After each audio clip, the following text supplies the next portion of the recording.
ये हैं प्रशांत किशोर, पर्दे के पीछे रहकर राजनीति के बड़े बड़े खेल रचने वाले।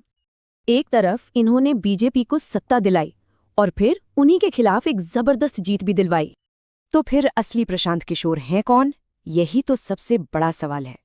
इनकी कहानी शुरू हुई 2010 में, जब हेल्थ पॉलिसी पर इनके एक पेपर ने तब के सीएम नरेंद्र मोदी का ध्यान खींचा। 3D रैली, चाय पे चर्चा और वीडियो वैन, इन्होंने चुनाव प्रचार का तरीका ही बदल कर रख दिया। लेकिन जीत के बाद कहते हैं कि अमित शाह से बनी नहीं और उन्हें साइडलाइन कर दिया गया। बीजेपी से अलग होकर किशोर ने बदला लेने की ठानी और हाथ मिलाया मोदी के सबसे बड़े विरोधी से।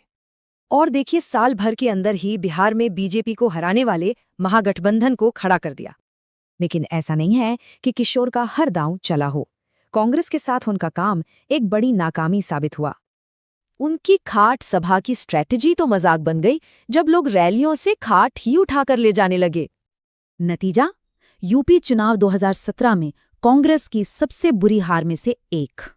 इस हार के बाद लोग कहने लगे कि पीके सिर्फ उसी को जिता सकते हैं जो पहले से ही मजबूत हो। फिर आया 2024 का चुनाव और इस बार उन्होंने एक बहुत बड़ी भविष्यवाणी कर डाली। उन्होंने बड़े कॉन्फिडेंस से कहा कि बीजेपी 303 सीटें लाएगी या शायद उससे भी ज्यादा। पर असल में हुआ क्या? बीजेपी बहुमत के आंकड़े से भी काफी दूर 240 पर ही सिमट गए।